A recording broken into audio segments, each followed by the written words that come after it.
And we've got almost everybody here. We're missing a couple people, but if you'd like to get started, maybe they'll join us a little later. All right, thank you, Cynthia.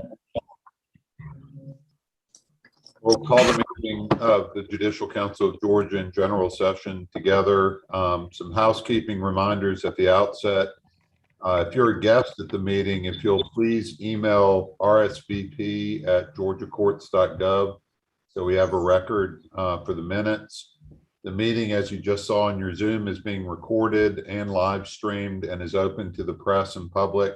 And I expect there is some media attention to the meeting.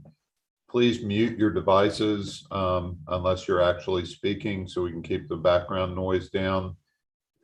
When we vote on things, we will normally do it by asking only for opposition to try to keep the process running smoother. And if you're having any problems hearing or any other technical problems, please email Tracy Mason or Cheryl Coronas.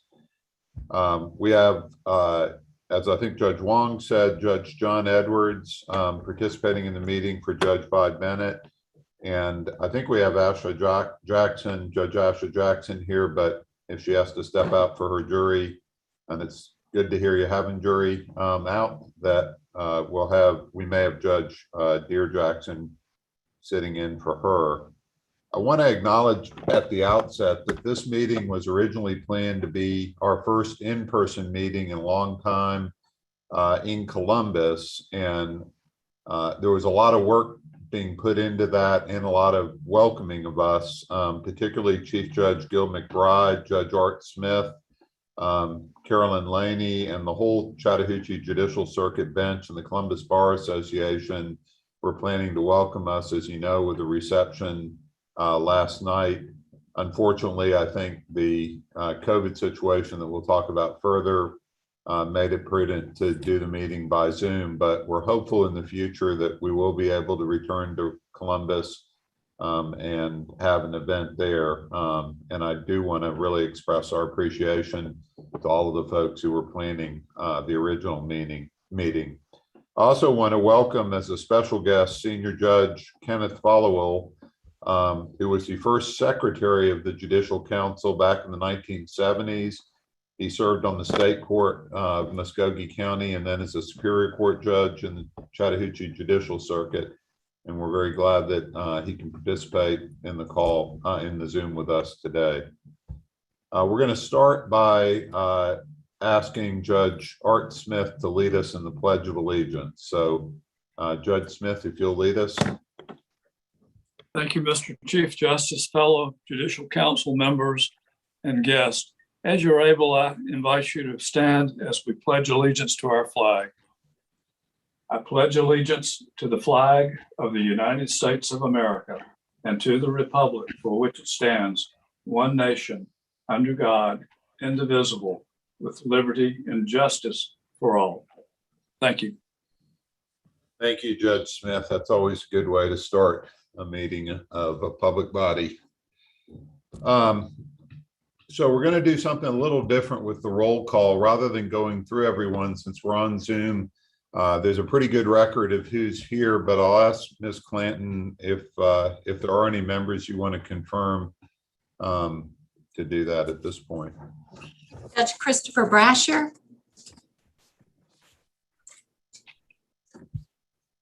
Chief Judge Fletcher Sams. I'm here. Thank you, Judge Sams. Judge John Edwards, thank you for joining us. Please tell Judge Bennett that she is in our prayers and thoughts. Thank you. Judge Brenda Hurd. And Judge Shawn Rhodes, I know you're running late and having connectivity problems. Were you able to join us?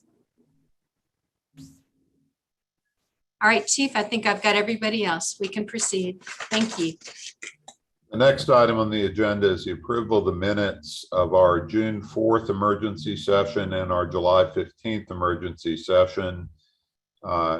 Is there any discussion of the minutes? Okay, I'll entertain a motion to approve the minutes. Motion to approve. Thank you. Is there a second? Second, Judge Price. Okay. Any opposition to both sets of minutes being approved? All right, thank you. They are approved. The next item is an update on our COVID situation, and I wanted to just say a few words at the start, and then we're going to have a couple other reports. But I think I realize, and I think we all should realize how tired we are of dealing with COVID and how frustrated it seems that every time we take a couple steps forward, the situation changes and we take a step or even 2 or 3 steps back. That's known as COVID fatigue, and there's a lot of it going around these days. I try to temper it by realizing that whatever fatigue we have, our friends who are dealing with it as healthcare professionals have a lot worse situation than anything we're facing. The situation has changed significantly even since our last emergency meeting on July 15th, which was really a meeting to see how we were all working after the statewide judicial emergency ended, how we were kind of working to move forward. But we've now hit some real problems with the Delta variant. COVID hospitalizations in Georgia have spiked. I think we were down to about 400. We're now up over 3,500. And the risks of infection and serious illness and deaths are particularly high, multiples higher for unvaccinated individuals. Although, as we know from some of our own judges in Georgia, we've had breakthrough infections with vaccinated people. And the risk is, particularly for vaccinated people, you may be carrying the virus unknowingly and expose people who are vaccinated or unvaccinated. And the unvaccinated include not only a lot of people who've chosen not to get the vaccine, but all of the children under age 12 in Georgia.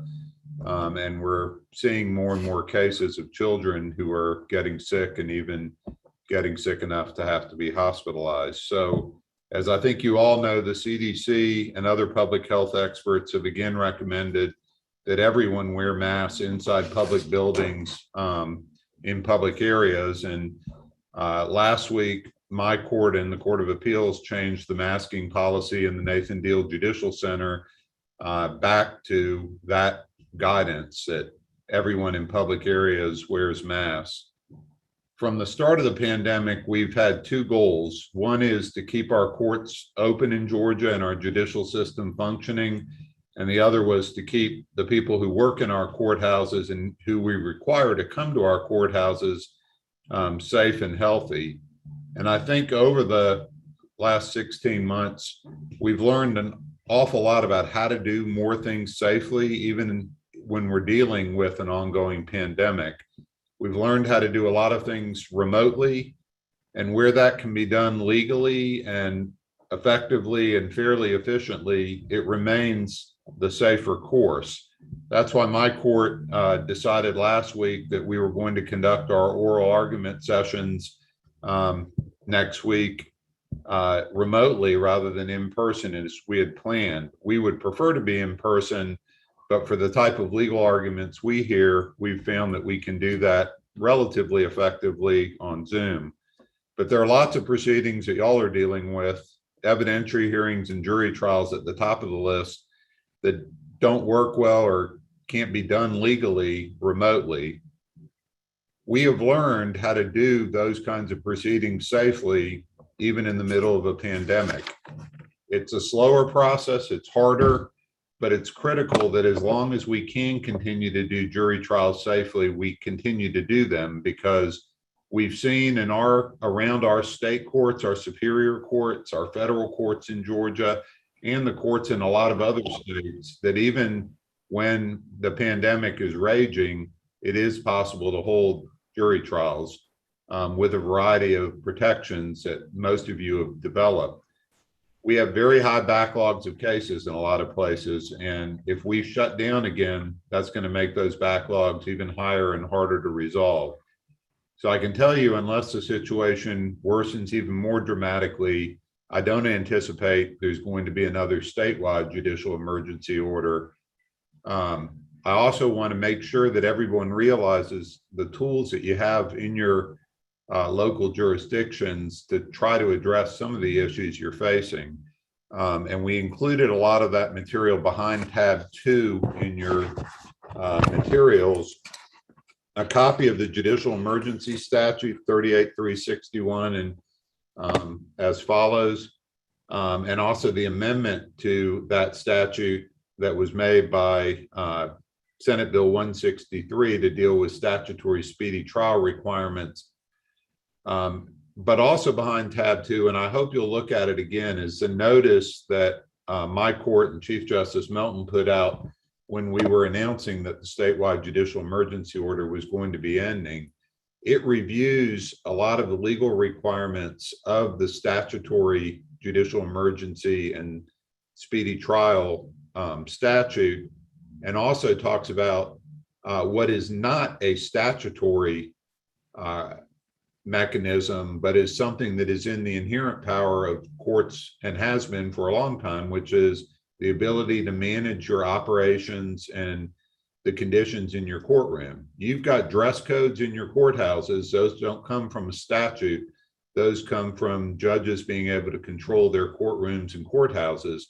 And if you want to impose a mask requirement as part of your code to keep your court safe, that is within your authority, not because it comes from the local judicial emergency order statute, but because it comes from your ability to control the operations and management of your courtrooms. I do want to just repeat something that Chief Justice Melton often repeated, and I've said before. When you are doing these things at the local level, just make sure you're looking at the statutes that you're saying you're operating under. If it is something that you are calling a local judicial emergency order and you are citing the judicial emergency statute, that statute only allows chief superior court judges to issue local judicial emergency orders. And there are only two things that a local judicial emergency order under the statute can do. One is to toll and give relief from legal deadlines, and the other is to designate an alternate court facility. We have a lot of things that are labeled local judicial emergency orders and cite the statute that are really what I was talking about before. They're just orders that control the operations and management of courthouses and courtrooms. But they're actually not something that the statute covers. The other couple things, if you are going to do a local judicial emergency order, is to make sure it's based on a local judicial emergency, as that term is pretty broadly defined in the statute, and to realize that those orders can last for only 30 days at a time and a maximum of 90 days. The speedy trial requirement orders under Senate Bill 163 have their own set of requirements and certifications in the statute. So if you're issuing one of those, please, again, make sure you're looking at the statute to make sure that it's in compliance. But the big thing that's going on now is masking requirements, social distancing, scheduling of what's going to be in court, deciding what you're going to do remotely and how those proceedings are going to be handled remotely. And again, those are things that are not part of a local judicial emergency under the statute. They are determinations of how you're going to safely run your courthouses and courtrooms. And you need to be careful you're not contradicting something in the Constitution or a statute or a court rule. But you have a lot more discretion to act in those areas. And we've seen a whole lot of orders in those areas. A couple things on that front: the statewide judicial emergency order is no longer in effect, but it had a whole lot of guidance on how to do a lot of these proceedings, and attached a lot of guidance that the COVID-19 task force had developed. And I encourage you to look at that. That's still very good guidance to deal with the situation we're in.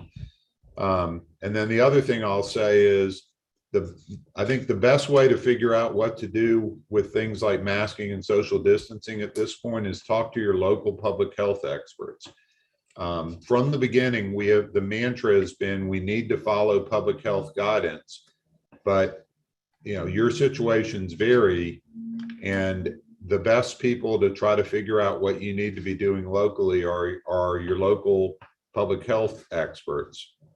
So I hope you'll do that. And Couple other reminders, if you are issuing an order under the statute, you are required to provide notice to the Supreme Court. But for all of these orders, if you can send them to AOC, AOC is keeping a repository centrally, which is very helpful to lawyers who have to go around the state to different counties, very helpful to the public, and also can be very helpful to you. If you're trying to figure out what's a good type of order to do in this situation, there's basically a brief bank there of orders that you can look at to get some good ideas. So I've talked for a few minutes. I want to end where I started. This is a frustrating situation. When we started this, we were talking about doing a 2-week shutdown. That was 16 months ago. And a couple months ago, a lot of us were getting vaccinated and feeling like we could take masks off, and maybe soon we could even open up our courtrooms and not have to do all the social distancing and plexiglass and masks. But we're back a step or two because people are getting sick and people are dying, and we need to try to keep our system operating, but also keep people safe. So I do appreciate your perseverance. I hope you'll pass along to all the judges in your classes of court and all the staff and lawyers who are working with us to deal with this situation that we appreciate what they're doing. As Presiding Justice Boggs will talk about in a minute, we keep trying very hard to get more resources to help you deal with the backlogs. And we're still trying to get ideas and guidance. And I'm going to turn it over next to Justice LaGrua, who will talk about what the COVID-19 task force is doing. But before I do that, are there any questions or any discussion about what I just said? All right. Well, thank you again for what you're doing, and we will get through this. The other thing, I hope you're all out there telling as many people as you can to encourage them to get vaccinated, because it's becoming more and more clear the only way we're ever going to really get out of this is when we get enough people vaccinated to kill off this virus. So Justice LaGrua, you want to tell us what's going on with the COVID task force? Thanks, Chief. Good morning. I don't know if it's a silver lining to all this, but the task force continues to meet and is enjoying trying to come up with solutions. The full task force met about a week and a half ago. We were discussing what rules we should keep and what things we should try and hold on to, potentially make permanent. Both subcommittees met yesterday to follow up on a number of things, some that the chief asked us to look at, which is creative solutions to address court reporters, interpreters, and other things, and to think about, again, how we extend or make permanent some of the technology changes. The two subcommittees, the civil and the criminal, are both discussing those and hope to have some at least suggested guidance. We have also set out a survey to the judges and the defense bar and the prosecution bar on the criminal side, and it affects the civil side as well. So we can get some idea of what protocols are currently in place across the state. We anticipate those responses should be in sometime early next week. As soon as we can consolidate them and get them in some readable form, we'll provide them to the chief and figure out the best way to disseminate that information, potentially on the AOC website, on the COVID-19 task force tab.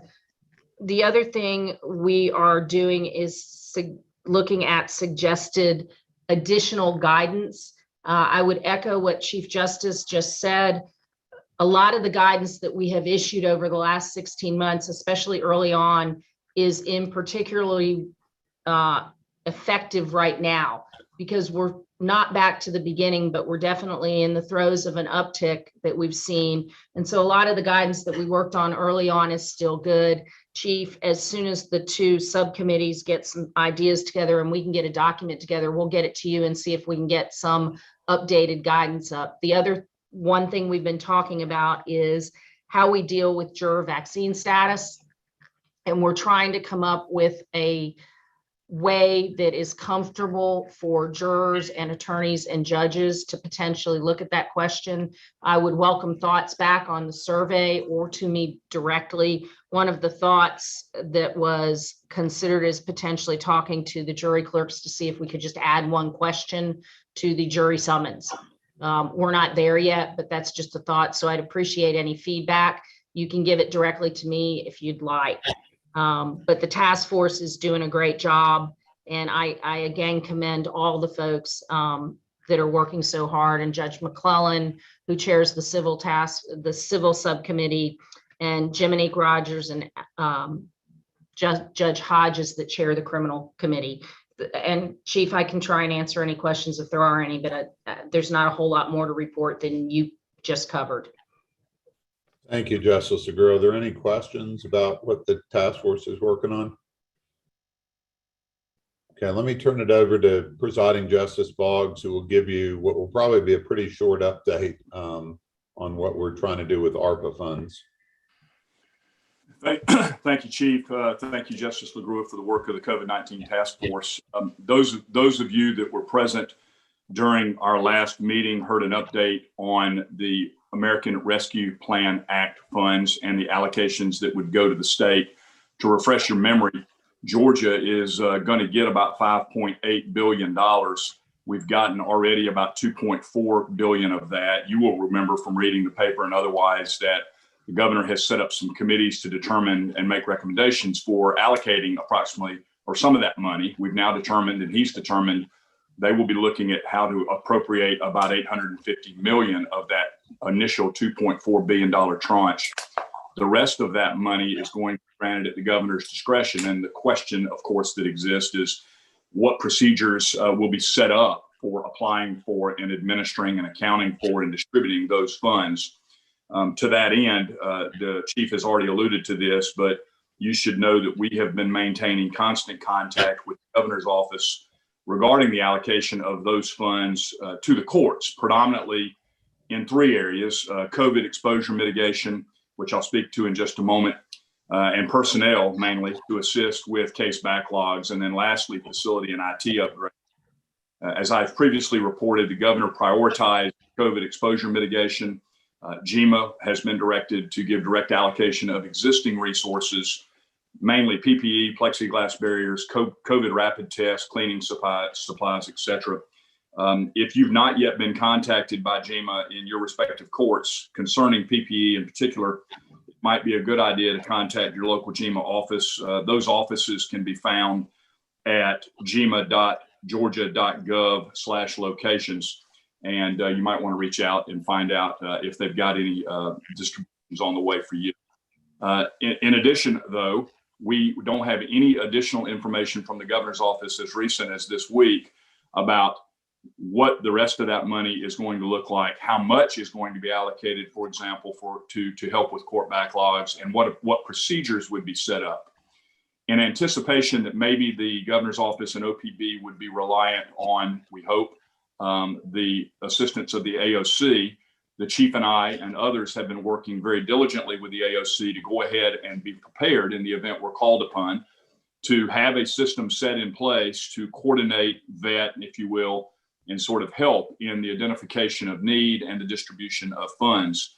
So we're ready to go if and when we're chosen to assist. At this point, though, the bulk of my report is that we're awaiting further instructions from the governor or OPB. So with that, Chief, I'm happy to answer questions if anyone has any. I wish I had more information to report, but that's the status of the ARPA funds at the moment. Are there any questions for Presiding Justice Boggs? All right, we'll keep working on that. I know everybody would like some additional resources, but it's a pretty complicated effort from the executive side of figuring out how to get that money distributed. All right, we'll move on to item 6 on our agenda, which is a report from the Legislation Committee. Again, Presiding Justice Boggs. Thank you, Chief. So you'll find in tab 3, the report of the Legislation Committee. We met back in August. A written report concerning that meeting is provided in your materials behind tab 3. That report is dated and was sent out July 26th. We met to begin preparing for the 2022 session. There were no new proposals presented for action. I am going to ask, though, at this time that I get a motion making the following recommendation. It's one you're all familiar with, and that is the authority to act. You know, the General Assembly is going into a special session later this year, and then, of course, the regular session in January. We always ask for the authority to act in the event that we don't have time to pull together the Judicial Council Standing Committee on Legislation. So the motion would be that the committee request approval to make decisions or take positions on legislative and related policy issues on behalf of the Judicial Council during the 2022 legislative session and any special session that may be called in calendar 2021 when time constraints prevent the convening of the full Judicial Council. So at this time, I would entertain a motion to authorize, as in the past, the committee to act. So moved, Jadanya Baker. Second. All right. All right, seconds. We have a motion and a second. Is there any further discussion concerning the motion? There being no further discussion, if there's anybody opposed to the motion, please identify so by saying aye. There's no opposition. The motion passes unanimously. Thank you. At the time that the Standing Committee on Legislation met, we got brief status reports on the council's previously taken positions of support, despite that no action was taken. I'd like to recap some of the currently pending legislation that is currently pending in the legislation. Doesn't require us to do anything, but I want to remind you what's out there just so you can keep an eye on it. First, there is coming from a Judicial Council initiative is legislation to support and modernize and update the Court Reporting Act of Georgia and related statutes. This would include authorization for the use of digital recording systems in courts and for the development of rules and regulations to govern the use of such. There's no legislation yet filed on this, and the Standing Committee on Court Reporting Matters is discussing any current draft that's out there. But there's no legislation yet pending, but I wanted to bring you up to speed on that matter that comes to us from the Judicial Council. Secondly, there is a bill to support and repeal and replace the current notice of appeal and certiorari review statutes that are found in Georgia statutes with a single petition for review procedure for appealing a case from a lower judiciary to a superior or state court. This too comes from the Judicial Council. This proposal, known as the Superior and State Court Appellate Practice Act, has been finalized, and Representative Rob Leverett has agreed to sponsor the bill. The draft will be sent to Legislative Council, and we will keep council appraised of updates. This council appraised of updates. If you want to see the draft, it is available at the Judicial Council AOC website, and you're welcome to take a look at that. There's also a bill pending, filed as part of HB 620.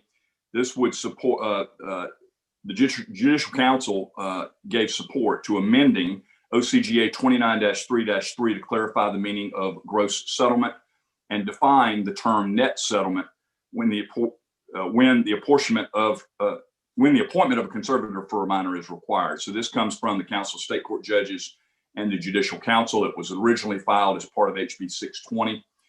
You should know that the Council of State Court Judges continues to collaborate with the Georgia Trial Lawyers Association on this initiative, and the current substitute is currently being revised, and I think most details have been worked out. Judge Wong has joined us today, and if anyone has any questions, or Judge Wong, you would like to speak on that bill, you're welcome to do so. My latest information, Justice Boggs, is that the bill has been finalized, or the language has been finalized between GTLA. So we're looking forward to submitting it this fall. Wonderful. Next, the Judicial Council has also demonstrated support for 2 amendments to the bonding statutes as a result of COVID and the backlog and the suspension of timelines during the statewide judicial emergency.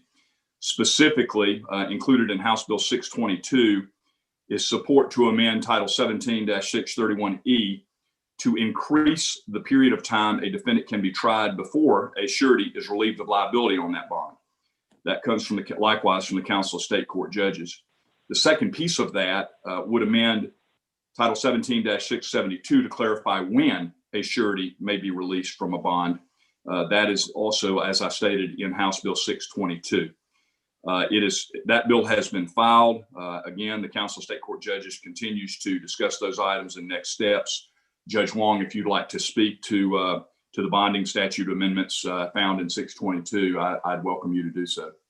We have reached out to the folks in the bonding business, a couple of principals, and asked for feedback as to, because this largely affects them as well. Yeah. We Most haven't heard back. We haven't heard back. So sort of a standstill at this point, not quite sure what to do, especially in section 2, the part about there's some inconsistency in that language. We discussed that in our committee meetings. And so I will report back if we get hold of anybody. So I'm not sure where that piece of legislation is going to be. So if we can just have a placeholder at this point, I will certainly report back. Well, thank you, Judge. And I know, of course, our legislative team, including Cheryl and Tracy, will be keeping an eye on all of these bills. Are there any questions concerning those brief updates that I've provided to that legislation that we've already supported as a council, but we are tracking through the legislative process? Any other questions? All right, if there are no questions, let me just finish up by telling you that the Legislation Committee is next going to meet on Wednesday, November 17th. That will be a Zoom meeting. You will get the Zoom invites in appropriate time. You all know, of course, that a special session is expected to happen this fall. We will all be continuing to monitor that special session to the extent it is broader than just reapportionment. Of course, if at any time you have any questions concerning legislative matters that should be brought to the Judicial Council or that the Judicial Council has already taken positions on, I encourage you to reach out to Tracy Mason at the Judicial Council AOC with any questions or feedback. And with that, if there are no further questions, Mr. Chairman, that concludes my report. Thank you for presiding Justice Boggs, and thanks for everyone who's working on these legislative projects. The next portion of our agenda is a report on the Budget Committee from Justice Bethel. Thank you, Chief. I appreciate the opportunity to bring the report. You should see your materials for the report behind tab 4. I will endeavor not to simply recite or read those to you, and we'll move through my presentation.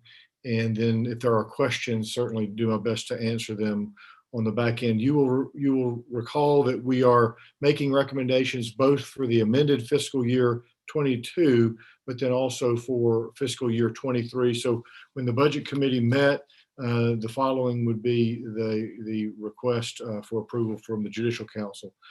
First, with respect to fiscal year 22, the amended budget, the Judicial Council Administrative Office of the Courts is seeking a partial restoration of the cut they sustained in the fiscal year 21 budget, and that you'll see that amount is $569,928. That's about 73%, or 73% of what was cut, and the desires to restore basic operations. Moving forward into the 23 fiscal year, the Judicial Council's request would be $952,056 increase. That reflects both that recovered restoration and then a request with respect to 4 specific positions, which you'll see in your notes. The first is a research analyst, significant increase in demand for legislative and judicial research requests, workload assessments, circuit boundary assessments, and other special surveys. Find the research team sort of failing to meet the desired deadline for turning around data requests, which is in the 1 month, 30 to 40 days time range. And at current load, we'll see that move probably to 70 days, and trying to keep up with requests is obviously an important priority. The next is the IT help desk position. Again, this is what we've all come to know and appreciate in the IT world. Systems and all those sorts of things are critical to our operations, and this is to have someone who can resolve technical issues and troubleshoot for clients of the Administrative Office of Courts on a consistent basis. The next position requested is a customer service specialist. This particularly relates to the Georgia Court Registry. There has been a 33% increase in the number of new Georgia Office of Dispute Resolution neutrals. One of the roles that this position serves is taking care of license renewals, education and training registration, and related activities for those sorts of individuals. So that's where that request is from. The Policy Council 1 that you see reflected is directly linked to the Access to Justice Committee. This is essentially resources that was flowing from the state bar into the committee, and reallocation of resources at the state bar have seen those funds cut.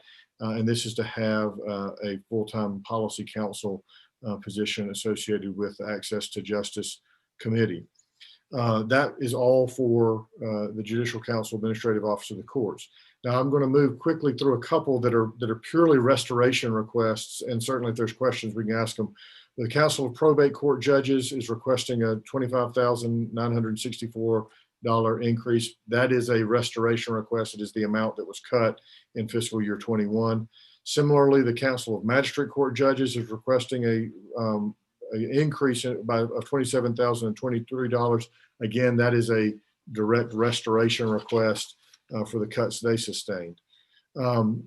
Now turning to an additive request for fiscal year 23, Supreme Court Commission on Justice for Children is seeking funds in the amount of $274,674 increase to the kinship care system. That is consistent with the request going back to 2019 in the amount of a total of $750,000 that has been funded to a lesser extent, such that currently it's at $475,326. So that difference is just to get to that requested level of $750,000. I certainly would welcome questions on the efficacy of the program. We feel like it's been a great success, and the resources are justified in terms of the savings elsewhere to the state. But that's that request. In a related vein, the Supreme Court Access to Justice Civil Legal Services for Victims of Domestic Violence request is a request of $1,322,828. That would bring the total funding for that program to $3 million. This is a similar, it's not a similar program, but in the same vein, the idea is that it captures opportunities for savings in the state, and we can point to a lot of the savings we've seen elsewhere. I will note that the Kentucky study that we rely on validates a lot of the savings the state recognizes, and we're working hard to make sure that data is up to date and current, so that we're continuing to show the savings the state realizes in this space. Again, item number 6 for us is the Georgia Resource Center. This is another just pure restoration, actually dating back to the fiscal year 21 appropriation. And this is a $25,000 cut that was sustained in the fiscal 21 year, and looking to recover that. And then another additive request for fiscal year 23, Institute of Continuing Judicial Education is seeking funds in the amount of $49,600 to add a training assistant. They attribute this to an increase in demand since fiscal year 2016, a 34% increase in the demand for their training services. And they're just struggling to keep up with that capacity. And so that's where that request comes from. Chief, I don't know if the pleasure of you or the committee is to take these as individual action items, or if some member would be willing to make a motion. I will say that the motion for fiscal year 22 would be for the Judicial Council to submit a request for the amended fiscal year 22 budget in the amount of $16,238,867, which would include 3 requests, the largest being the restoration of funding for the Judicial Council's budget in the amount of $622,915. And then if you want to, I don't know if you want to take that as omnibus, and then I can do 23, or how you want to do it. Let's do the amended fiscal year 22 budget as a whole. Is there any discussion or questions about that proposal? Okay. Is there a motion to approve the recommended? So moved. Okay. Second. Second. Any opposition? Okay, we will have approved unanimously the amended FY 2022 budget. Justice Shelton, you want to talk about FY 2023?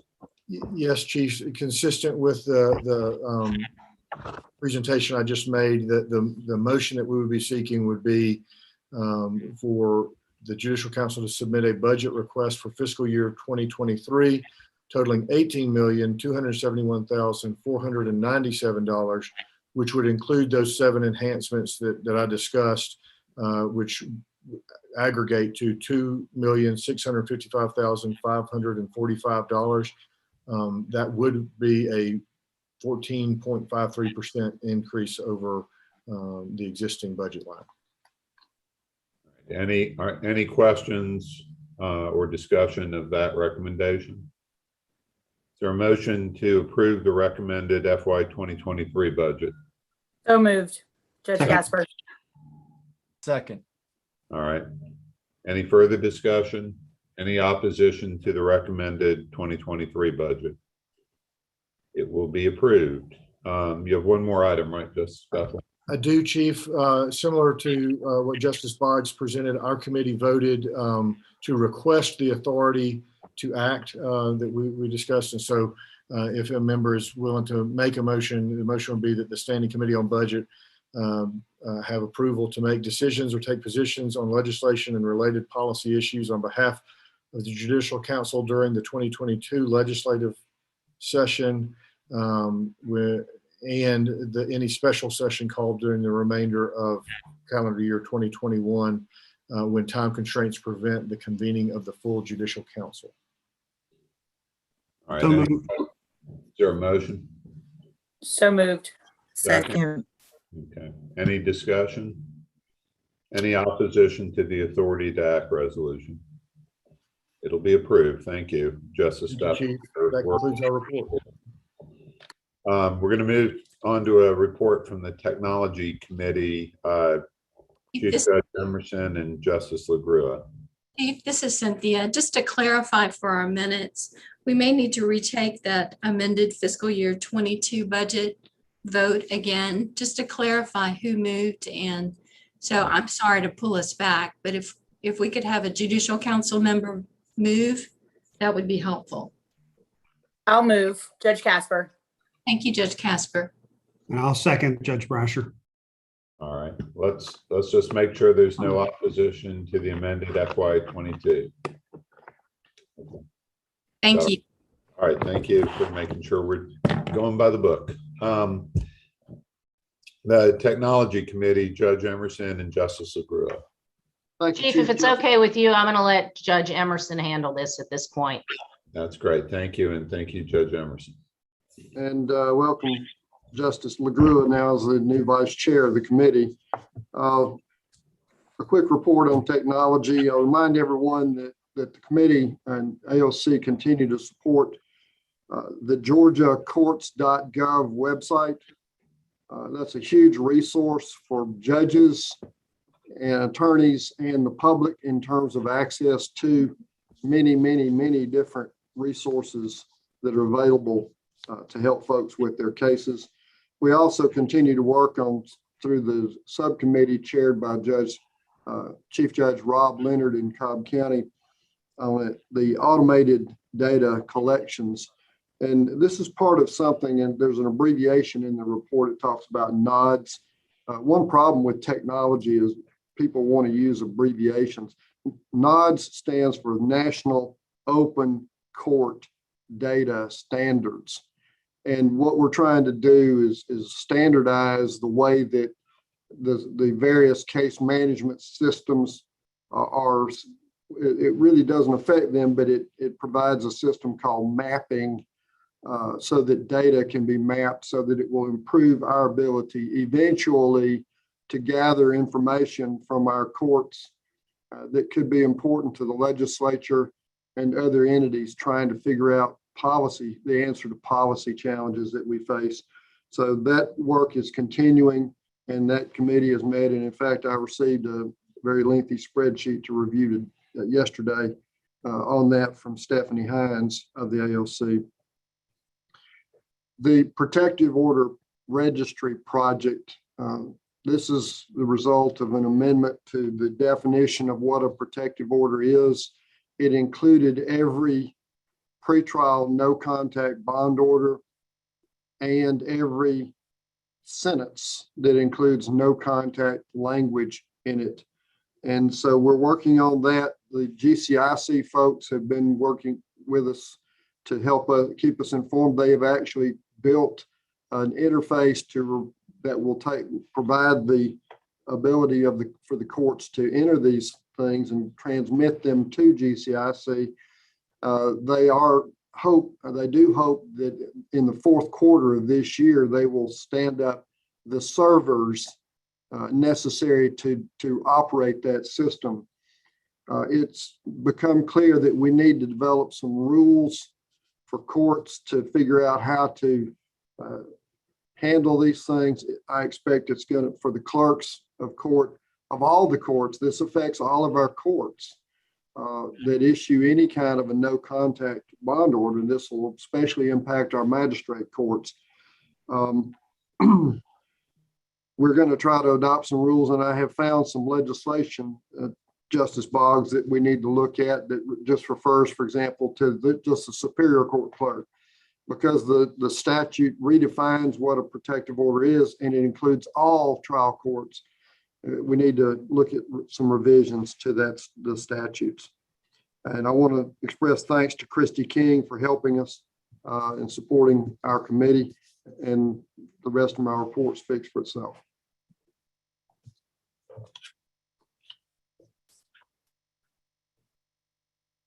That's it on technology. All right, thank you, Judge Emerson. Are there any questions about the work of the Technology Committee? We appreciate your work on it, appreciate your leadership, and thanks to my new colleague, Justice LaGrua, for filling in from longtime co-chair Justice Melton as they go forward. The next report, which will probably take a few minutes, is from the Judicial Workload Assessment Committee. Let's try to get through that, and then we'll take a break when we get through with the Workload Assessment Committee. That's also Chief Judge Emerson. Thank you, Chief Justice. We had a lot to report here, and I'm going to go, and I apologize for the length of materials that are in your Judicial Council handouts from the AOC. Just to review a number of things. First of all, we've developed some problems with, or run into problems statewide with case information sheets. As you recall, whenever a civil case is filed, the litigant, the lawyers are supposed to file an information sheet that specifies what case type it is that they're filing. And they're also supposed to file a disposition sheet, and there's a statute that requires that. And unfortunately, we're not getting those. And another problem we run into is mischaracterization of cases. And of course, pro se litigants can't always be expected to know exactly what kind of case they're filing. And so what we wanted to make clear to clerks of court is that when there's a clear error in what kind of case that is filed, when you look at the case information sheet and they've marked it as a divorce and it's actually a legitimation, and the particular complaint says it's legitimation, and that's a common error that when I look at my own cases and I see that they're miscategorized, the clerks do have the authority when there's a clear error to recategorize the case. And the main way that impacts courts is that, for example, a legal malpractice case gives a court a whole lot more credit toward its workload. And when a case is filed and if it's categorized erroneously as a general tort, that costs the court, that reduces the workload that we will eventually compute for that court. So it's important that those categories are correctly filled in. And we just want to say to the clerks that they can look at that, and they see there's a clear error, they can change that and when there's a clear error. The second item I want to talk about, I raised this because the Superior Courts are now required to hear petitions to remove sex offenders from the registry. And in my view, this is another type of quasi-criminal case, kind of like a habeas corpus case, which is a civil case. And I was looking around at where do we put those? And right now we're not putting them anywhere, or we don't really know where to put them. So we wanted to let the clerks of Superior Court know that these petitions should be treated as civil matters. This is not a petition to take a criminal case, obviously, since we're not trying to take away anyone's freedom. It should be treated as a civil matter and generally would be put under other general civil. And the goal is to try to capture that in the workload of the courts, because as I chair this committee, my goal is to attempt as best I can to build a system that will collect the workload of the Superior Courts. So, as I say, this should be treated as a civil case. It should be counted and categorized that way. And we are only looking prospectively. This would require a filing fee. And if the General Assembly next year wants to say that they're not going to require a filing fee, that's up to them. But for now, it would require some type of filing fee. And it should not, go under the old criminal case. If it goes under the old criminal case, that assures that we will not ever be able to count it, because we would not be able to find it to count it. We would only be looking prospectively, so there would be no need to go back and look at waiving any type of statutory filing fees. Now, another recommendation that we've had is that we were trying to count what are called probation revocation dispositions. We count probation revocations or petitions to revoke probation. We count petitions to adjudicate first offenders. Those go into the workload of the court. And the clerks struggle. A lot of times I'll see clerks that report 0 probation revocations for a given year, because those are filed under the old criminal case. And a lot of times they're just missed because of difficulty in knowing how to count those. We do count and will continue to count probation revocation petitions, but we're not going to count dispositions. And bluntly, this is just something our case management systems are not set up to count. We have the ICON system in our case, in our county. And while I could figure out how to make a guess at how many dispositions we have, there's no real mechanism for counting those. And that is not considered in the workload assessment, the case weight for any given circuit. It really only goes to whether or not we give you a certificate at the end of the year for how many cases you've disposed of. And so that's all that we look at. So we're not going to try to count probation revocation dispositions anymore. The fourth item I'll get to is the boundary study. Judge Emerson, before you move there, are you asking for the Judicial Council to support the changes you just discussed? Yes, as a committee, on behalf of the committee. Okay. Are there any questions about these items that go to how the workload assessments are calculated and compiled? Let me raise one question on the idea of adding a signature line. I'm trying to figure out what good that really does. I understand we want lawyers to take their obligation, which is in the statute, to file the disposition form seriously. I have a question about whether adding a signature line on a document that's almost always e-filed anyway is going to do much. I wonder whether a better approach would be to see if we could enlist the state bar. I know you've had some efforts, and I think President Elizabeth Fight is on. If we could maybe enlist the state bar to kind of get the word out to litigators that they need to take this statutory obligation on parties to file the civil case disposition form so that our judges get the correct credit for the work they put into them, and we can get more judges when we need more judges. And Chief, I apologize for overlooking that. That was in my notes, but I glossed over it. And I do plan, after looking at that suggestion from the committee, to take that back to the committee, because in the world of electronic filing, it's just impossible for attorneys to sign those documents, and we don't really accomplish much.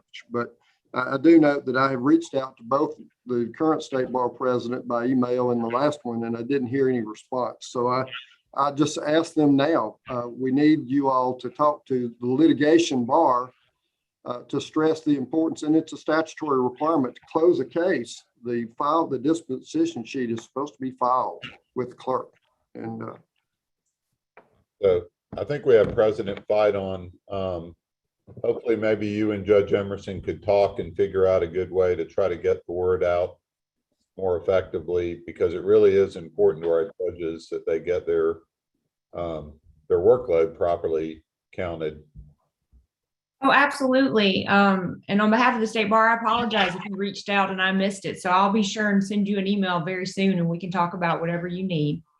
thank you. I sent it to the state bar president site, but that might have gone to somebody else. So.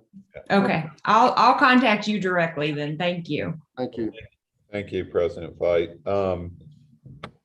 All right, so those are the recommendations. One other question I had in the proposed advisory to the clerks, I think when you were presenting your report, you said that we were going to tell clerks they could correct clear errors, which seems to make sense. I might have a little concern about clerks feeling like they can change the forms the lawyers filed if they just want to change them. Is that advisory going to reflect your report a little more?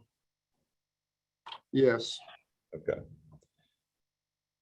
All right. With those kind of caveats, is there a motion to approve those recommendations from the workload assessment committee?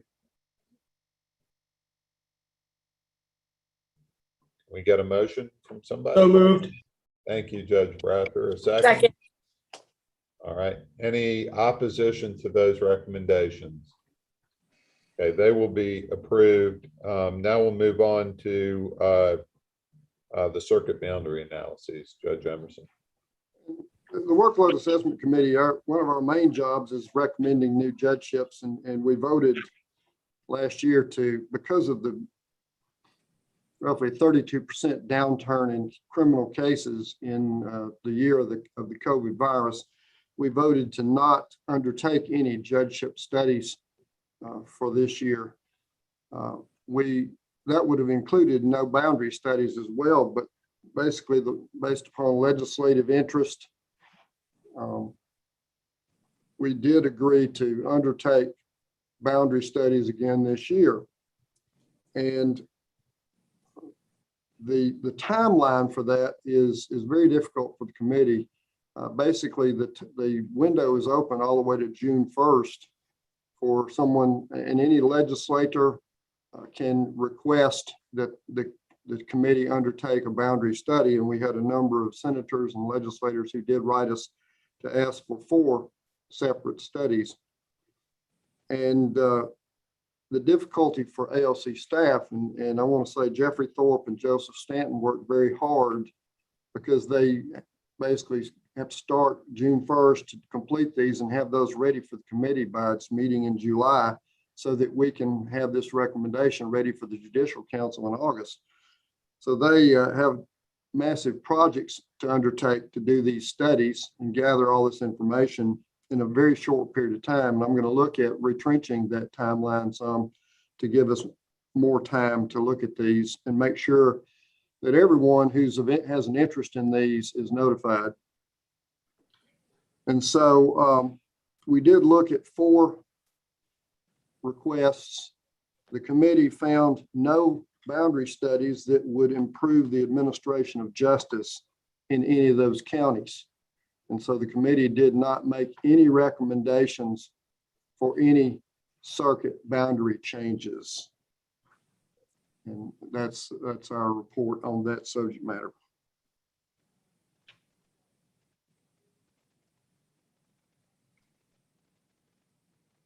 At this point, we'd ask for a committee approval of the committee. Well, there's no recommendations for any changes at this point. And just to be clear, when we say recommendations here, just like with the judgeships, we basically lay out whether things comply with the AOC circuit boundary study or when we do workload assessment for judges, and then it's up to the legislature to determine how to act on those recommendations. I believe the vote was unanimous to recommend no changes in the 4 circuits. Is that right, Judge Emerson? As to all 4, the votes were all unanimous. Okay.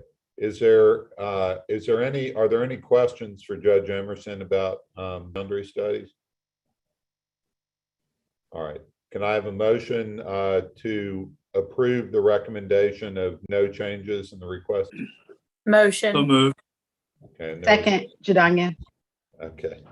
Thank you. Is there any opposition to the recommendation from the workload assessment? Then thank you very much, Judge Emerson, and also thank you to the AOC staff as you worked on a pretty short timeline to get those studies done.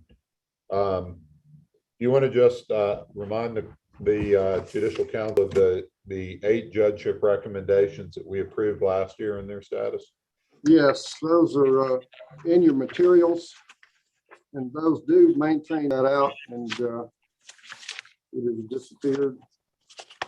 Excuse me, here they are.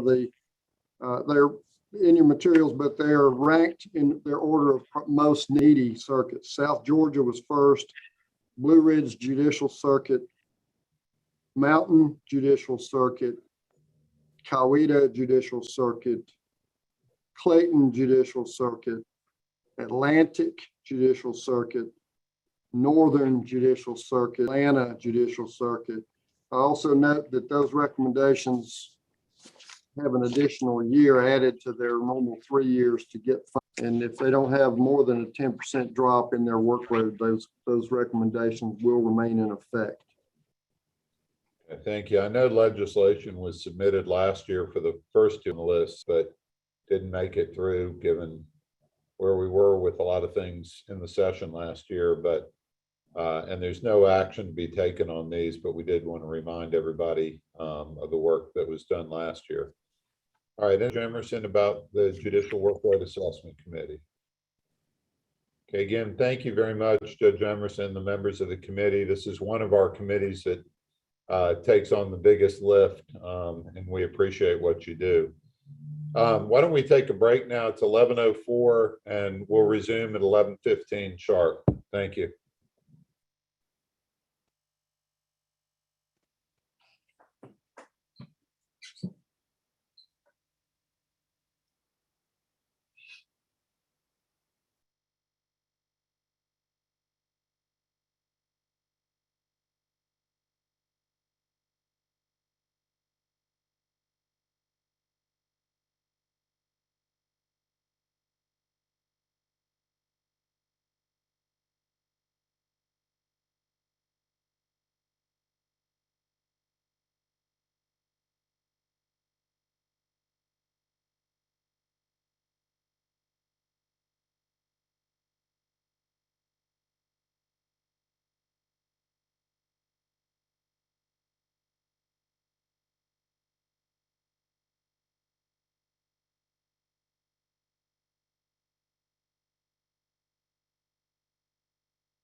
All right, we are at 11:15. If we can get people to come back on. Cynthia, are you ready to proceed? I am ready. I'm just checking for Justice McMillan. Okay, yeah, I'm that here. the next report as soon as she is available. And I see her and she's ready. I believe. Justice McMillan, are you ready? Good to see Yes, you. I'm ready. All right, go ahead with your report on the Court Interpreters Committee. Thank you. All right, this will be a brief report, but I'm pleased to announce a new standing committee of the Judicial Council. I believe there's a slide with the new members on it. There it is. Although this is a new standing committee of the Judicial Council, the Commission on Interpreters has been around for a long time. It was created in 2003 by Supreme Court order, and its mission is to regulate a statewide comprehensive court interpreting program, develop criteria for training and certification of interpreters, and to establish standards of conduct for interpreters. The new standing committee will have the same mission as previous by the Commission on Interpreters. And I'm excited to continue the work of the commission under the new structure to support language access in our courts. And I want to thank all of the new committee members for their service, and we will be meeting soon. Thank you, Justice McMillan, for your leadership of the committee, and thank all of the new members and ongoing members as this rolls into Judicial Council. Any questions for Justice McMillan? All right, the next report is from Vice Chief Judge Mercier on the Court Reporting Matters Committee. Good morning, and thank you, Chief Justice. If I could direct everybody's attention to tab number 8 in your materials. This too will be a fairly short report, but I do believe we have the need to appoint some new members to this committee. You should have 2 memos in tab 8.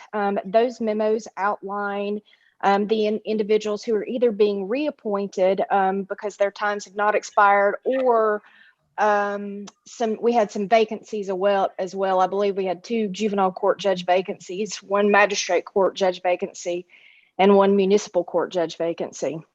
For the new members to the Judicial Council, including myself, the Supreme Court, by order dated September the 1st, 2016, created this committee, and it exists to hear appeals from decisions of the Board of Court Reporting at least once every 5 years. It reviews the court reporting rules and fee schedules, recommends court reporting rules or fee changes resulting from that review, and recommends membership of the Board of Court Reporting membership to the Committee on Court Reporting members. So we have quite a few new people today that we need to get appointed. Through that memo, if you look at tab 8, you will see that we have from the Council of Juvenile Court Judges, Judge Lenny L. Darden III from the Atlantic Judicial Circuit. That would be a reappointment. We have Judge Allison Toller from the Northeastern Judicial Circuit.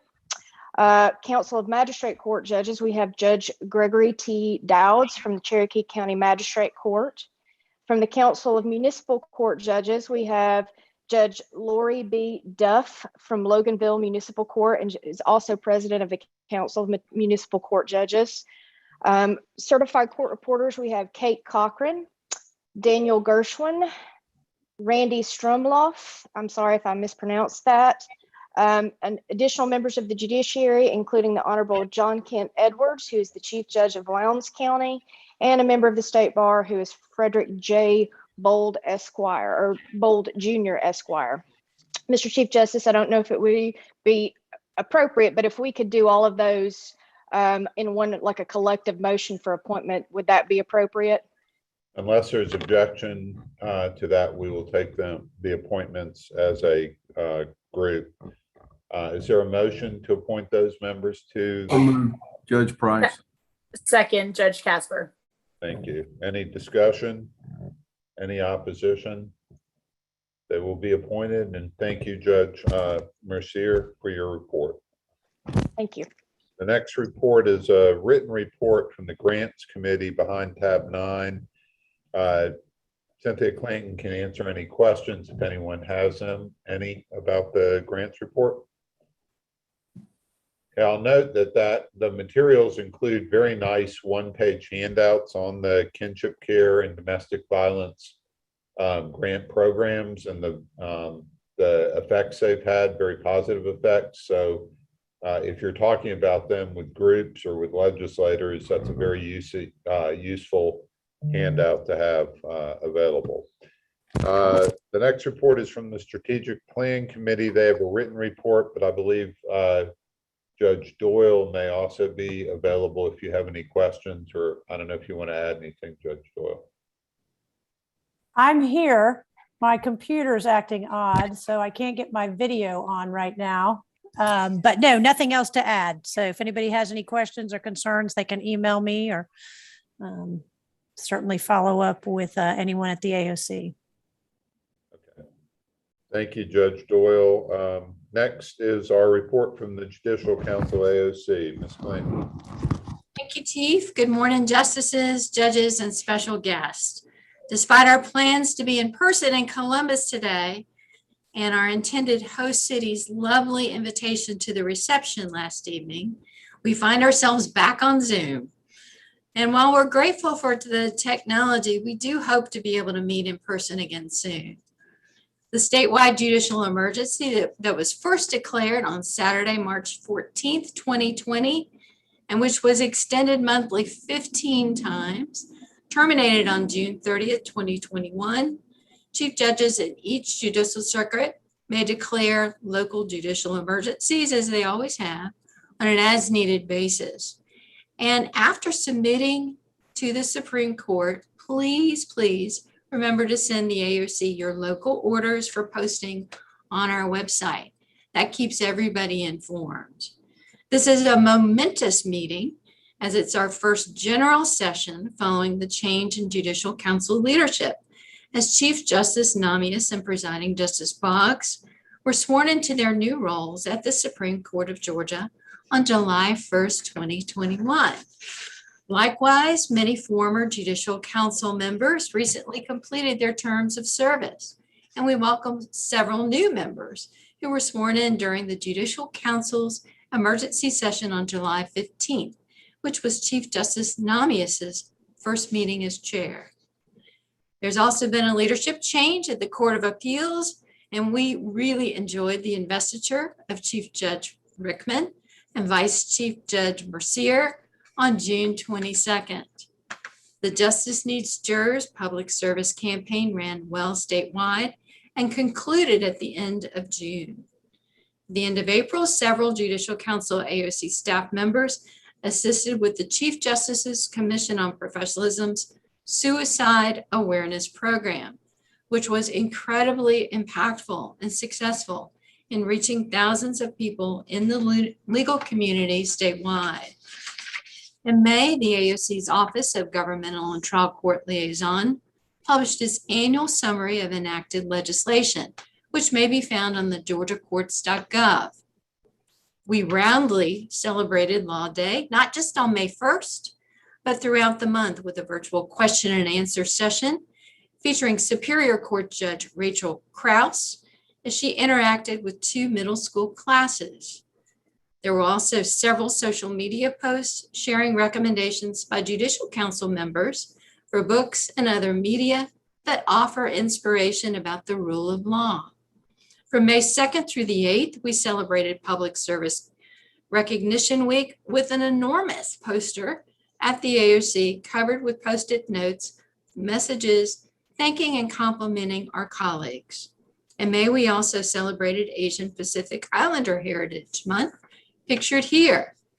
May also saw the first ever in-person proceeding of the statewide business court, which went smoothly due to the hard work and dedication of the court's stellar staff with Judge Davis on the bench. In June, the Supreme Court of Georgia resumed in-person oral arguments at the Nathan Deal Judicial Center. But please note, since then, masks have been required beginning August 4th, and oral argument will be by Zoom this month. June also revealed a beautiful new portrait of Judge Harris Adams, which now hangs in the Court of Appeals, which was painted by his very own daughter, artist Elizabeth Adams. And of course, if it's June, it's time for the State Bar Annual Meeting, which was attended by 2 staff members who hosted a diversity bars meeting sponsored by the Judicial Council Access to Justice Committee.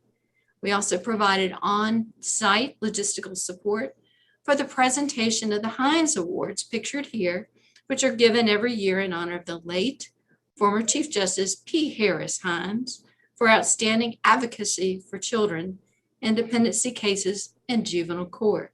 Chief Justice Nahmias gave an inspiring speech on the importance of our child welfare system as he honored this year's DFACS case manager and award winner, Christy Williams, and this year's attorney award winner, Rick Jones. Also during the State Bar Annual Meeting, new State Bar President Elizabeth Fite took her oath of office, and we are pleased to welcome her leadership term on the Judicial Council. June also brought several bittersweet farewells to former Chief Justice Melton, who retired from the bench after a wonderful 30-year career in state government. And as you can see, we got a smile out of him. He really, really liked his Judicial Council gift that we gave to him. July means a new state fiscal year, and our dedicated Fiscal Administration Division staff, led by AOC's CFO, Drew Townsend, has been extra busy with fiscal year-end tasks. Drew and his team handle many important functions for the AOC and our many clients, among them payroll, accounts payable, accounts receivable, and procurements. They also manage TRIP, which stands for Tax Intercept Refund Intercept Program, TRIP, a program available to courts throughout the state. Through TRIP, a court may submit a list of individuals owing court fines or fees, also noting the amounts due. AOC staffers then collaborate with the Georgia Department of Revenue to have those amounts recovered through an individual's tax refund and sent to the court as a way of paying the outstanding fees and fines. We enjoyed seeing the Council of Municipal Court Judges recently swear in its new slate of officers. Pictured here is former Chief Justice Carol Hunstein, who administered the oath. My continued congratulations to Council President Lori Duff. You are off to a great start. And congratulations to Judge Sonia Brown, who joined the Magistrate Courts Training Council. Also in July, Judge Deborah Burns' legacy was honored with an exquisite portrait unveiling at the Court of Appeals and a touching tribute by her dear friend, Superior Court Judge Mary Staley Clark. Several mid-July meetings were supported by the very capable Judicial Council AOC staffers for budget, legislation, judicial workload assessment, and technology committees. July also saw new members of the AOC's Judicial Council support team, which are pictured here, which now includes left to right, Cheryl, Tracy, Bianca, and Robert A. Cock, as we shifted staff to create new opportunities to serve judges. Of course, my report would not be complete without my favorite part, our judicial branch babies. In no particular order, we have Superior Court Judge Lawton Stevens' granddaughter, Probate Court Judge Scott Chastain's grandson, AOC staffer Herbert Gordon's son Dax, and Superior Court Judge Goslin's granddaughter, Little Wren. What a cutie. The AOC is a service agency for judges and a state resource. We exist to serve you, the members of the Judicial Council, and our partners. As always, please call on me anytime to support the important work you do each day to improve justice. Thank you. Thank you, Cynthia, and thank you for the work of the AOC. We're going to move to reports from the courts, councils, and state bar. The first is a report from the Supreme Court. There's a written report. I'll also point out behind the written report is some committee assignments from a task force on lawyer competency that our court set up in March. It's chaired by former Justice Keith Blackwell. The vice chair is Sally Akins, who's the president-elect of the state bar. And it's going to look at all aspects of lawyer competency, including the bar exam, whether there should be alternatives to the bar exam, and how to maintain continuing lawyer competency for experienced lawyers. You'll see some committees that have been set up, and they will be welcoming input as this process goes along toward an initial report to the court next summer. Court of Appeals, Chief Judge Rickman. Thank you, Chief Justice. Thank you for all the work you've been doing to coordinate and work with us. As always, very briefly, the only constant at the Court of Appeals in the last 5.5 years that I've been there has been change. It's been remarkable. In that spirit, as evidenced by the fact that I'm sitting here as Chief Judge, Justice Colvin has left us. We miss her terribly, but congratulations to her for her becoming a Supreme Court Justice. We know that she will do a great job. We hope she's kind to us when she reverses us, in the words of Judge Dillard. Judge Pinson will be coming to our, soon to be Judge Andrew Pinson will be coming to our court. We're making sure we do everything we can to welcome him and have a seamless transition. Looking forward to his swearing in at the end of the month. Had a chance to have lunch with him and talk about his background, which included clerking for Justice Thomas at the U.S. Supreme Court. And I think he's going to be a wonderful addition. And finally, before closing, to all of our trial court judges who were on the call from every single class of courts, I had the opportunity in July to take a break from the appellate world for a day or two and spend some time here locally in our trial courts at home. I got to see up close what the criminal dockets look like now, trying to come out of COVID. I had the opportunity to see what the protective order dockets look like, what judges are doing in our trial courts to move cases, to try cases, and to give people their day in court.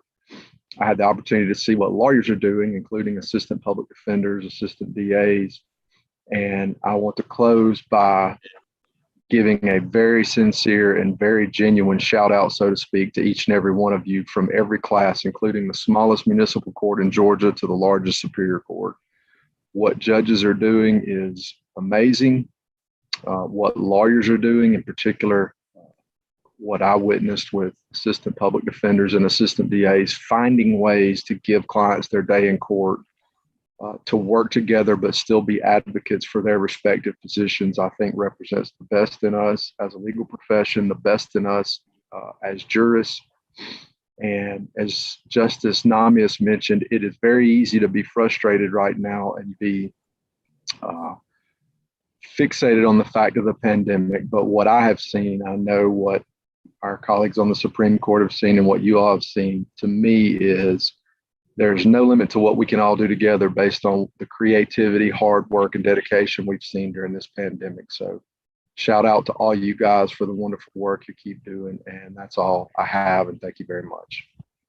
Thank you, Chief Judge Rickman. Statewide Business Court, Judge Davis. Thanks, Chief. I'll be brief.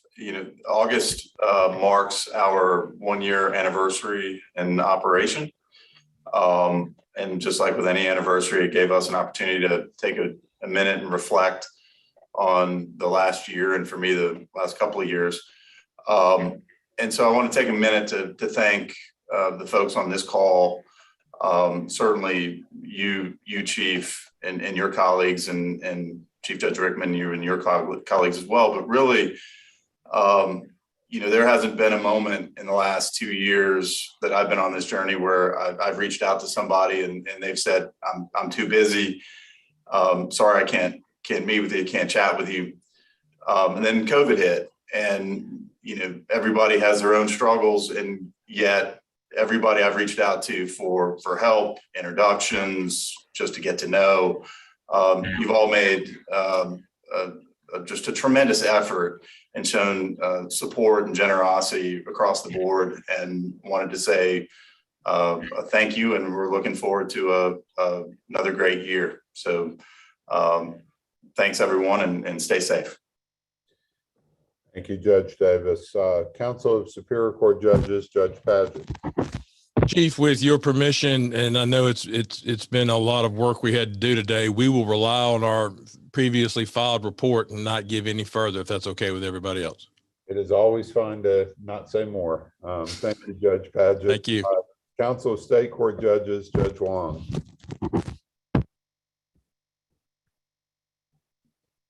Still with us? I'm going to presume he's standing on his written report unless we get back to him. Council of Juvenile Court Judges, Judge Price, Chief Judge Price. Thank you, Chief Justice. We would stand by our written report and follow the lead of our brother and say no more. Thank you, Judge Price. The Council of Probate Court Judges, Judge Lakes. Thank you, Chief. I'm going to keep with the same trend and we will stand on our written report. Thank you, sir. Thank you. Council of Magistrate Court Judges, Judge Casper. Thank you, Chief. I'm going to say a couple of things, but I'll be extremely brief just to update everybody on where we are. Our council and judges across the state continue to navigate the very murky waters surrounding the eviction moratorium. Our council and judges are currently experiencing increased pressure from outside agencies with varying requests to take action during these difficult times. Oftentimes, these requests are asking us to step outside of our roles as neutrals and get involved in things that seem a little bit more policy-based. So we're really working with the Access to Justice Committee to ensure that that's not the direction we go in and that we stay within the judicial canons of ethics while we try not to favor one side of that situation over the other. The last minute decisions relating to the CDC and other orders that have come out are creating huge logistical problems for our courts across the state when it comes to sending out notices and then having to pull them back.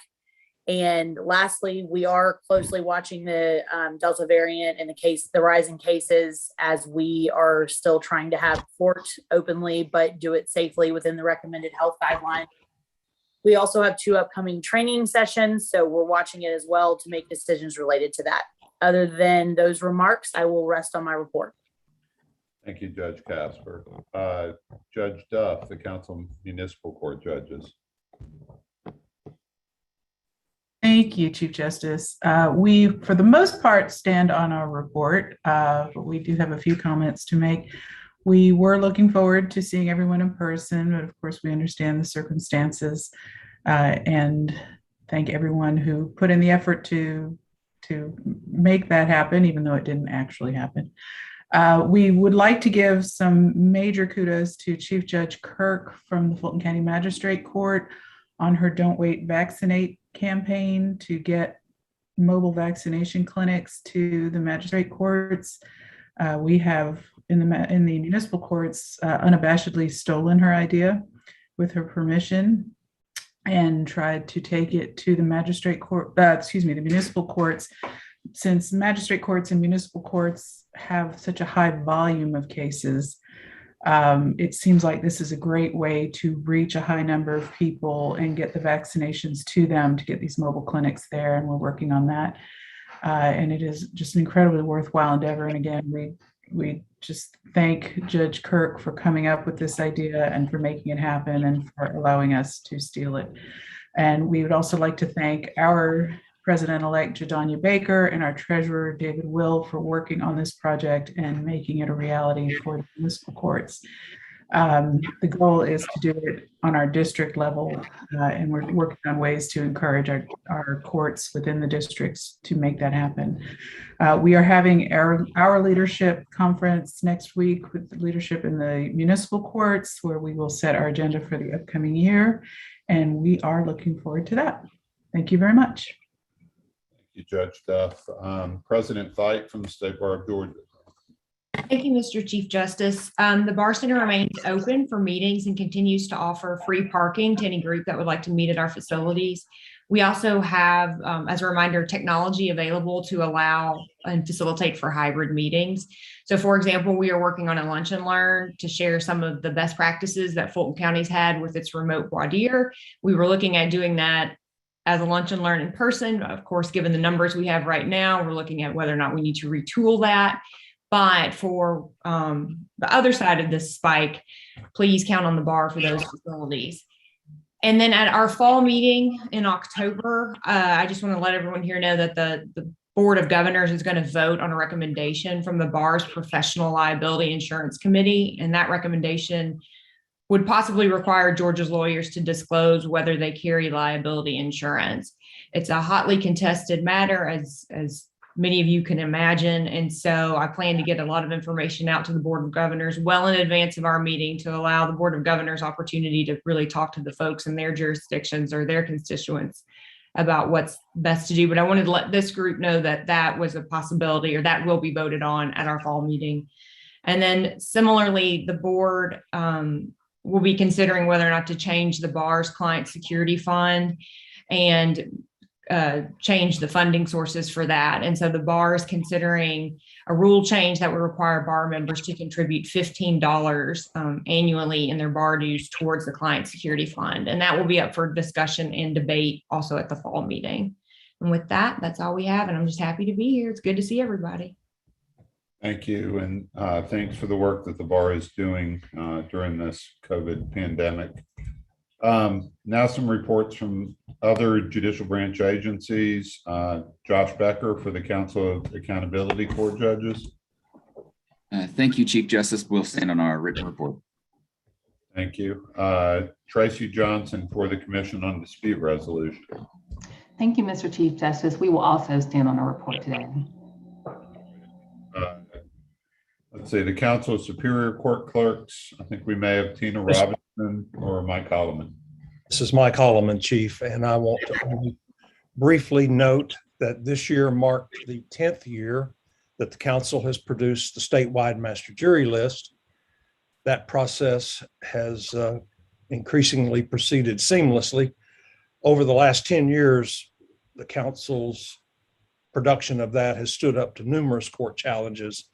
And with the changes that we made back in 2018 in the jury composition rule, the list is more transparent and resilient than ever. Thank you. Thank you, Mr. Holloman. Carlise Greer, the Chief Justice, Commission on Professionalism. Hi, good morning, Chief Justice. I would like to highlight a couple of things. First of all, greetings from Athens, Georgia. I'm here for the UGA Law School Orientation on Professionalism. The Commission has been assisting with those all week long. And I want to thank the judges and justices who have been participating from every class of court. Each year, several of our Supreme Court justices will usually participate. And this year we have Justice LaGrua, who gave remarks at Georgia State. Justice McClelland swore in the students at Emory on yesterday, and Justice Colvin will be speaking at UGA today. So thank you to everyone who is participating. I also want to thank Justice Nahmias and Justice LaGrua for their work on behalf of the Commission. We've been planning several things, and I'll be speaking about those a little bit later, but I'd be remiss if I didn't say thank you to each of you as well. I also want to say thank you to Cynthia Clanton about her kind words regarding the suicide awareness program. We had about 1,400 people to attend the program virtually on April 30th, but we need to reach more people. It's imperative that we do and that we continue to have these conversations. Unfortunately, since April, I have been made aware of 2 additional losses in the legal community, a public defender, and earlier this week, an investigator in the DeKalb County DA's office. And it's my understanding the DeKalb County DA's office, one of their investigators lost a child to death by suicide. So I am asking for y'all's help in continuing this conversation throughout the legal community. There are a lot of resources on the Commission's website, including resources for both lawyers and non-lawyers. I'm happy to help connect you all with resources and people that can help you navigate these conversations. And what's on the commission's website really continues the wonderful work that the State Bar of Georgia has done and continues to do, as well as the Department of Behavioral Health and Developmental Disabilities. But the resources are there, the people are there to help us to continue to talk about death by suicide and the fact that it is preventable, and to connect people who need it with the resources to prevent it. I do want to give a shout out to Taylor Jones. I was hoping she would mention it. The Council of Accountability Court judges on, I believe, Monday, September 27th, will be doing some programming as part of their annual training on preventing death by suicide. This month, August, actually marks the 2-year anniversary that we lost Judge Goss, and I want to commend Taylor for including that in the upcoming program for the Council of Accountability Court judges. So please look for that if you are an accountability court judge, or reach out to Taylor Jones for more information. On September 28th, the commission will have a CLE. I thought we wouldn't need to talk about the pandemic anymore this year, but we are going to do some additional programming, professionalism after the statewide judicial emergency order. Judge Russ McClelland and President of the State Bar Elizabeth Fight are our program chairs. Chief Justice Nahmias has graciously agreed to give some closing remarks on professionalism, and I thank him for his time. We will be reaching out to several members of the Judicial Council for possible participation in the program, so please look for those invitations in the next few days. The commission will have its final CLE this year on December 17th regarding the issue of designated attorneys. Attorneys have to designate, or not have to, they're asked to designate someone who can act for them if they are absent on their State Bar dues statement. And we want to make sure that this is a meaningful designation. Terica Ganzi with the Southern Center for Human Rights is one of our chairs, and you may remember they lost a valued colleague earlier this year. And Bill Gentry, who is the chair of the Senior Lawyers Committee, will be program chairs for that, and so look for more information. I want to end on a very happy note. Happy set. We want to congratulate our commission member, Andrew Pinson, on his appointment to the Georgia Court of Appeals. That will mean Andrew's term with our commission will be ending. We are thrilled for him, but we will miss him as a commission member, but we certainly want to congratulate him and wish him well as he begins this new journey. And that is our report. There's more information in the written report in your materials. Thank you, Chief. Thank you, Ms. Greer. President-elect Joshua Weeks for the Council of Court Administrators. Good morning, Chief Justice. The only addition to our report is that we, as a board, decided to cancel our fall conference this September, and our annual business meeting will be virtual. That's all I have. Thank you, Chief Justice. Thank you. Doug Ashworth, ICJ. Yes, Chief Justice, I am participating by telephone. I wish to thank the members of the Judicial Council for their support of ICJE's fiscal year 23 enhancement request. And having said that, I'll let the 38-page written report that I submitted speak for itself. Thank you, sir. Thank you, Mr. Ashworth, and thanks for the work you're doing to educate judges. Judicial Qualifications Commission, Mr. Boring. Good morning, Chief Justice. Good morning, everybody. We submitted several documents, including our annual report, which was filed earlier this year.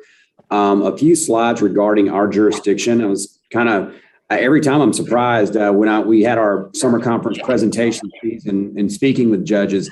I guess a lot of people don't understand the scope of the jurisdiction we have and how many judges that we are involved in helping to educate, give advice to, and regulate. And so I've included I included some slides regarding that, and it's a lot of people. So, and I know I've spoke with I know at least one judge that's on this call earlier this morning with some advice. So one thing we're doing is you'll see in the annual report, we actually denote, we try to break down the different types of cases that we investigate, But from a different angle, we're also starting to track, at least in number form, not with who's asking, but the requests for advice that we do get from the judiciary as well, just so there's some objective documentation as well about the work that we're doing, not just on the enforcement angle, but on the advice side of things and the presentation side of things.